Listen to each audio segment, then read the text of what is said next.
Hello friends, welcome to our channel of Mission IAS Academy. We are discussing the editorial series of the Hindu for UPSC preparation. Today is 6 February और आज का जो editorial है इसका हम analysis करेंगे UPSC mains and prelims के perspective से। तो इसमें जैसा मैं हमेशा कहता हूँ, मेरे प्रीवियस सेशन में भी मैंने ये चीज़ हमेशा कही है कि जो एडिटोरियल का टाइटल होता है उससे हमें उस एडिटोरियल का रिलेवेंस पता चलता है यूपीएससी प्रिपरेशन के लिए। तो इस एडिटोरियल का जो टाइटल है critical view of the sanitation miracle. देखिए सैनिटेशन मिरेकल ये जो बिल्कुल इशू है, it is related with the cleanliness, right, hygiene, और इस पे बहुत ज़्यादा डिस्कशन है। स्वच्छ भारत अभियान जो इससे रिलेटेड फ्लैगशिप प्रोग्राम है, राइट, सेंट्रल गवर्नमेंट का। तो इस कॉन्टेक्स्ट में ये आर्टिकल जो है ये बहुत ज़्यादा इंपॉर्टेंट हो जाता है। और इसमें अगर आप देखोगे क्रिटिकल व्यू, तो क्रिटिकल व्यू में आपको यहाँ पे जो राइटर है उन्होंने कंपैरेटिव एनालिसिस दिया है कि किस तरीके से इस सैनिटेशन प्रोग्राम्स में हमने अचीवमेंट्स की है, और उसका एक critical view means what, it is compare with the different datas, different surveys, and ultimately इसमें से हमें क्या आउटकम आया ये यहाँ पे डिस्कस किया गया है। तो हमारे लिए ये बहुत इंपॉर्टेंट हो जाता है, और ये इंपॉर्टेंट इसलिए भी होता है क्योंकि अगर मैं इस एडिटोरियल एनालिसिस की शुरुआत अगर किसी थॉट से करता हूँ तो एम.के. गांधी का जो बहुत ही इंपॉर्टेंट थॉट है related to this sanitation, he said sanitation is more important than independence, right? Sanitation is more important than independence. तो इंडिपेंडेंस से भी ज़्यादा उन्होंने क्लीनलीनेस, हाइजीनिक कंडीशंस को इंपॉर्टेंस दिया है, और उसी कॉन्टेक्स्ट में हम स्वच्छ भारत अभियान जो है ये बिल्कुल ऑपरेट कर रहे हैं। तो इसमें जो सबसे पहला पार्ट है जो यहाँ पे डिस्कस किया गया है वो है कि सैनिटेशन का इंपॉर्टेंस कहाँ से शुरू होता है, राइट? ये इंपॉर्टेंस शुरू होता है goal number 6 of sustainable development goals. Sustainable development goals, SDG कहा जाता है उसको। ये यूनाइटेड नेशन का सबसे इंपॉर्टेंट और सबसे बड़ा प्रोग्राम है एसडीजी, राइट? तो इस एसडीजी के बारे में भी थोड़ा हमें जानना जरूरी है, थोड़ा बैकग्राउंड में जाना भी जरूरी है। एसडीजी जो है इसको सस्टेनेबल डेवलपमेंट गोल्स कहा जाता है, राइट? तो ये आया कब? ये आया 2015 में। 2015 में ये यूनाइटेड नेशन की एक कॉन्फ्रेंस हुई। ये conference United nation sustainable development conference के नाम से जानी जाती है, और ये कॉन्फ्रेंस जो है ये हुई रियो दी जेनेरियो, ये जो सिटी है ब्राजील का, यहां पे ये कॉन्फ्रेंस हुई 2015 में। और यहां पे डिस्कशन किया गया कि एसडीजी के 17 गोल्स जो है फिक्स किए गए, 17 गोल्स। तो 17 गोल्स एसडीजी के फिक्स किए गए। इसके पहले 2015 के पहले फिर कुछ नहीं था क्या? यूनाइटेड नेशन के 2015 को ही इतना अवेयर हो गया कि एसडीजी जो है डेवलप कर लिए? नहीं, 2015 के पहले जो गोल्स थे वो यहां पे एक्सपायर हुए 2015 में, और 2015 के पहले जो गोल्स थे उनको कहा जाता था एमडीजी, मिलेनियम डेवलपमेंट गोल्स। ये एक्सपायर हुए और इसकी जगह ऑक्यूपाई की एसडीजी ने। और ये जो सस्टेनेबल डेवलपमेंट गोल्स है इनको अचीव करना है 2015 से लेके 2030 तक। तो 2030 का जो है ये रोड मैप है, और इसमें इंडिया भी मेंबर्स है। टोटल 189 मेंबर्स जो है इन्होंने इसको साइन किया है, एक्सेप्ट किया है, और इसके बेसिस पे ये एजेंडा है कि 2013 तक हमें ये अचीव करना है। तो कहीं ना कहीं सस्टेनेबल डेवलपमेंट, सैनिटेशन, और इसमें सैनिटेशन का जो गोल है ये 17 गोल में से गोल नंबर 6 जो है, right, goal number 6, it is related with the sanitation. और इसी कॉन्टेक्स्ट में यहां पे शुरुआत की गई है, इसी कॉन्टेक्स्ट में इस आर्टिकल की शुरुआत की गई है कि goal number 6 of this 17 goals of SDG जो है इट टॉक्स अबाउट सैनिटेशन। और इस सैनिटेशन के लिए अभी एसडीजी तो 2015 में आए, लेकिन इससे पहले भी हमने, जैसे मैंने कहा, गांधी का थॉट, सैनिटेशन का इंपॉर्टेंस जो है हमें इंडिपेंडेंस से पहले ही था। तो जैसे इंडिपेंडेंस मिला तो सबसे पहला जो पार्ट है, हमने सैनिटेशन के लिए जो प्रोग्राम लॉन्च किया वो था central rural sanitation programme, CRSP, 1986 में। और इसको हमने और आगे जाके एक्सपांड किया और वो बना टोटल सैनिटेशन कैंपेन 1999 में, जिसमें हमने थोड़ा सब्सिडीज जो है इसमें कम कर दी और ये डिमांड ड्रिवन अप्रोच जो है या प्रोजेक्ट जो है ये शुरू हुआ। इसको और एक्सपांशन मिला जब एनडीए गवर्नमेंट जो है रूलिंग में आया, एंड 2014 में फिर हमने स्वच्छ भारत मिशन जो है ये नया प्रोग्राम जो है और शुरू किया। तो अल्टीमेटली स्वच्छ भारत प्रोग्राम जो है उसके अंतर्गत स्वच्छ भारत मिशन अभी हम सैनिटेशन को टारगेट कर रहे हैं। उस सैनिटेशन में ओपन डेफिकेशन फ्री, ODF, ये बहुत इंपॉर्टेंट क्राइटेरिया पैरामीटर है। क्यों? क्योंकि ओपन डेफिकेशन फ्री करना विलेजेस को, स्पेसिफिकली ग्रामीण में, राइट। तो ये स्वच्छ भारत मिशन ग्रामीण जो है, G फॉर ग्रामीण, इसमें ओपन डेफिकेशन का जो इशू है इस पे टारगेट किया गया है और उसी रिलेटेड ये पूरा डिस्कशन जो है ये आज का इस पर्टिकुलर एडिटोरियल में हमें दिखाई दे रहा है। तो सबसे पहले ओपन डेफिकेशन में एक और इंपॉर्टेंट, जैसे ये जो प्रोग्राम्स जैसे बढ़े, एक्सपांशन हुआ, वैसे ओपन डेफिकेशन प्रोग्राम में भी एक्सपांशन हुआ है। कैसे? ओपन डेफिकेशन प्रोग्राम जो है, ओपन डेफिकेशन प्रोग्राम में जो उसको ODF कहा गया सबसे पहले, open defecation right free programme, अभी इसका नया वर्जन आया है और उसे कहा जाता है ODF plus, ODF plus, right. और उसके ऊपर जो है तीसरा, इसको कहा जाता है ODF plus plus, open defecation free plus plus. दो इसके वर्जन है। तो डिफरेंस क्या है इसमें? तो हमने सिर्फ ओपन डेफिकेशन फ्री विलेजेस को टारगेट किया, लेकिन ओपन डेफिकेशन प्लस जो है, राइट, जो 2018 में इसको थोड़ा सा डेवलप किया गया, जैसे नए वर्जन जैसे इसको थोड़ा अपडेट किया गया, इसमें कहा गया है कि किसी भी विलेज में एक भी person, right, no person should be pointed out that is he is urinating और defecating in the open places, और उसके साथ there should be the well maintained right waste management system। तो इस तरीके से ये प्लस में ये एक टारगेट रखा गया है कि एक भी इंसान किसी भी गांव में जो है ये नहीं दिखना चाहिए ओपन प्लेस में यूरिनेट करते हुए या फिर डेफिकेट करते हुए। और प्लस में जो है, प्लस में सॉरी, इसको और ऐड किया गया और इसमें जो फिकल मैटर है उसका वेस्ट मैनेजमेंट जिसको कहा जाता है, वो ड्रेन डायरेक्टली जो है वो किया जाता है ओपन प्लेसेस में, उसमें एक प्रॉपर वेल ऑर्गेनाइज सिस्टम होना चाहिए। मतलब फिकल एंड वेस्ट मैनेजमेंट के लिए प्लस प्लस है।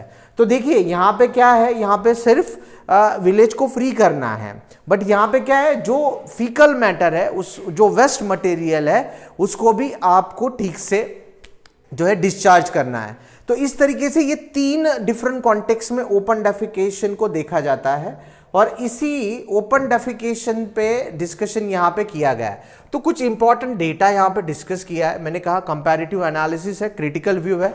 तो डेटा जो डिस्कस किया है इसमें अलग अलग डेटा है। तो इसमें ये कहा गया है कि इंडिया में सैनिटेशन कवरेज में इंप्रूवाइजेशन हुआ है। 39% 2014 में था, 100% तक 2019 तक गया है इंप्रूवमेंट कवरेज में, सैनिटेशन कवरेज में। लेकिन कहीं ना कहीं तो सैनिटेशन कवरेज जो है 39% 2014 में था, वो बढ़ा है 100% तक, राइट, जो डेटा है उसके थ्रू जो आया है। लेकिन यहाँ पे क्रिटिकल व्यू है, जैसे मैंने कहा, तो कुछ चीज़ें जो है ये इसको थोड़ा सा एनालिसिस किया है राइटर ने। तो आप देखोगे तो ये कहा गया है कि हमने ODF से ODF प्लस का टारगेट जो है 2024-25 तक रखा था। मैंने जो ऑलरेडी आपके साथ एक्सप्लेन किया ODF एंड ODF प्लस। तो इसमें अराउंड 80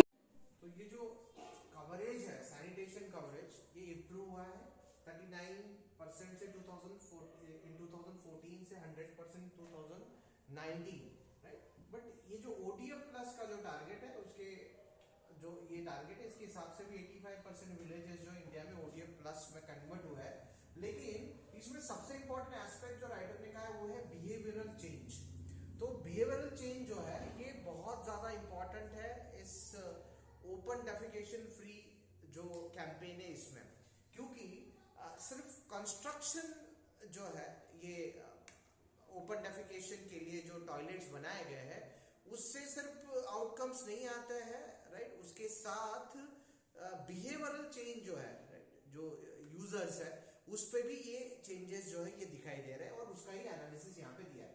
तो कुछ इंपॉर्टेंट सर्वे जो है जिसमें सबसे बड़ा सर्वे जो है नेशनल सैंपल सर्वे ऑफिस जो है NSSO, इसके सर्वे का जो डेटा है 2012 में आया हुआ डेटा, तो वहां पे कहा गया है कि 59% रूरल हाउस होल्ड जो है रूरल पॉपुलेशन में, right, they had no access to a toilet, मतलब उनके पास टॉयलेट ही नहीं है, 2012 का डेटा जो है। And 4% of the individuals who had access, जिनके पास एक्सेस है उसमें 4%, 4% नॉट यूजिंग दिस फैसिलिटी। और इसके लिए रीजंस क्या है, तो यहाँ पे बिहेवियरल चेंजेस जो है, बिहेवियर पैटर्न जो है पॉपुलेशन का, ये बहुत ज्यादा इंपॉर्टेंट रहता है। और इसमें और एक जो डेटा है जिसमें सेग्रीगेट किया गया है कि तरीके से दूसरे फैक्टर्स जो है वो भी यहाँ पे मैटर कर रहे हैं। और दूसरे फैक्टर क्या है, not having any super structure 21%, the facility is mall functioning, जो बिल्कुल काम नहीं कर रही है 22%, and the facility being unhygienic unclean 20%, and personal reasons के लिए जो है 23%। तो ओवरऑल अगर आप यूसेज में देखोगे तो कहीं ना कहीं एक सब्सटेंशियल पॉपुलेशन जो है ये इन सारी रीजंस की वजह से, जो बिल्कुल रीजंस कहीं ना कहीं कंस्ट्रक्शन से ज्यादा रिलेटेड नहीं है उस पर, फिर भी वो टॉयलेट को यूज नहीं कर रहे।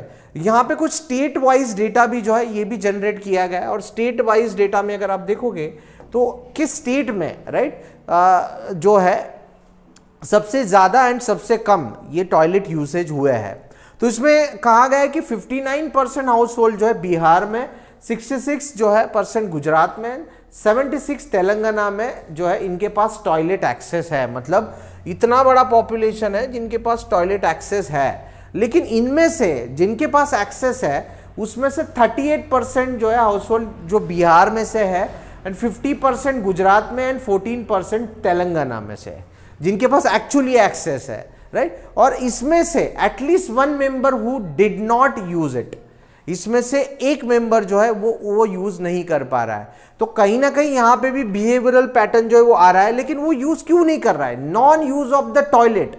और गुजरात के कॉन्टेक्स्ट में कहा गया तो इसमें प्राइम रीजन है lack of access to water.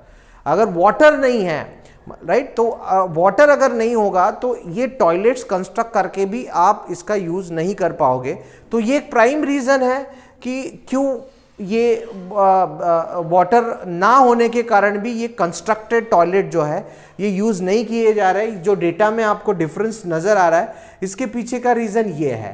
दूसरी बात यहां पे ये है कि जिस तरीके से जो टोटल पॉपुलेशन यहां पे कहा गया है, इसमें ये टॉयलेट ना यूज करने के और दूसरे रीजन भी है कि यहां पे इन्होंने क्या किया है कि जो सुपर स्ट्रक्चर जो है टॉयलेट का, राइट, उसको कहां स्टोर रूम में कन्वर्ट कर दिया है। मतलब सोशल नॉर्म्स में ये सारी चीजें आ रही है, ये सोशल नॉर्म्स में, और कहीं ना कहीं ये जो सोशल नॉर्म्स है ये प्रिवेंट कर रहे हैं टॉयलेट यूज करने के लिए लोगों में।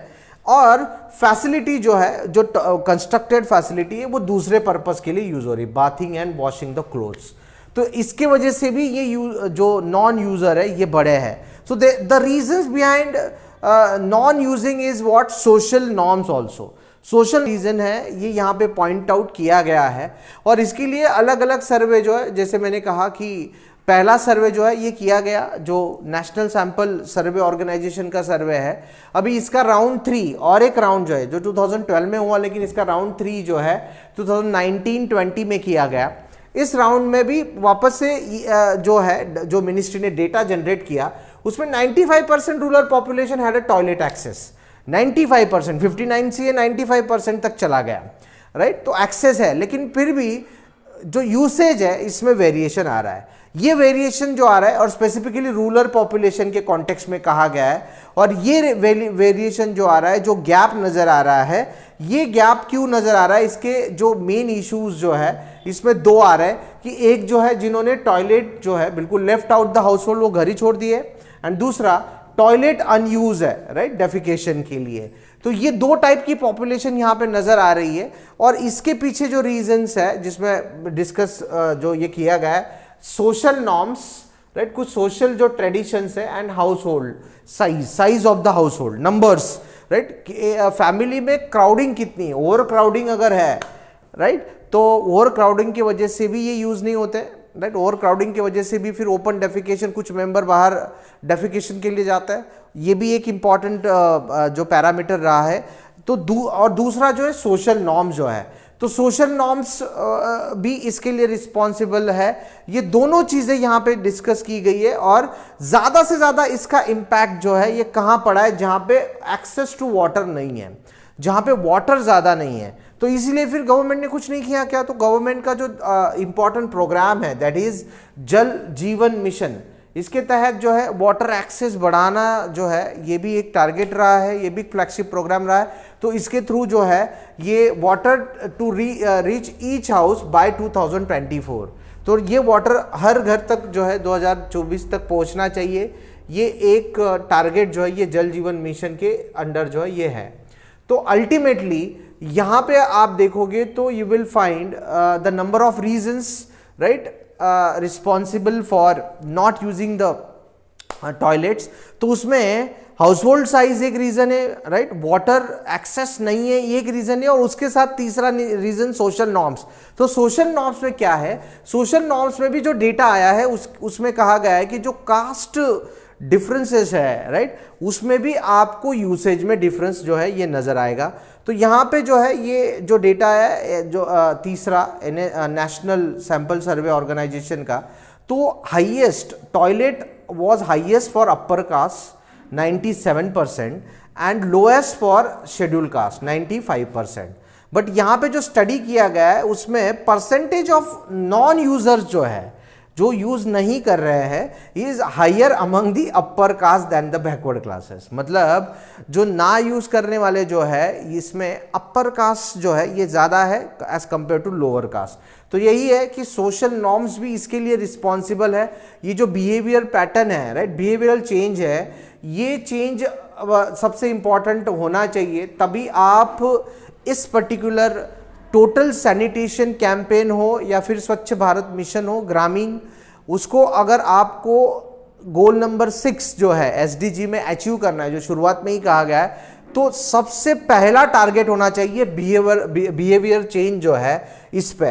तो ये बिहेवियरल चेंज जो है ये अगर आपको करना है, तो इसमें आपको जो इंपॉर्टेंट फैक्टर इसमें रोल प्ले जो करने वाले फैक्टर्स है, इसमें क्या क्या आता है, तो इसमें आता है एजुकेशन, राइट, इसमें आता है awareness, right, there should be what, there should be triggerness of the awareness. Awareness जो है ये ट्रिगर होना चाहिए इन सारी चीज़ों के लिए, और तभी आप ये सारे जो सोशल नेटवर्क्स है, राइट, और उसमें जो बेसिक सर्विसेज का एक्सेस है, मैंने मेरे प्रीवियस एडिटोरियल जो हुआ एनालिसिस में ये सारी चीज़ें मेंशन की है कि बेसिक सर्विसेज का एक्सेस जो पॉपुलेशन को नहीं है उनमें ज़्यादा परसेंटेज है जो ओपन डेफिकेशन में है, राइट। तो कहीं ना कहीं बेसिक सर्विसेज अगर फुलफिल होती है तो अवेयरनेस ऑटोमेटिकली क्रिएट होता है, और ये जो बिहेवियर चेंज है जिसमें फोकस किया गया है, ये आने के लिए ये फैक्टर बहुत ज़्यादा ज़रूरी होता है। तो इसके लिए हाई लेवल ऑफ एक्सपेंडिचर होने के बावजूद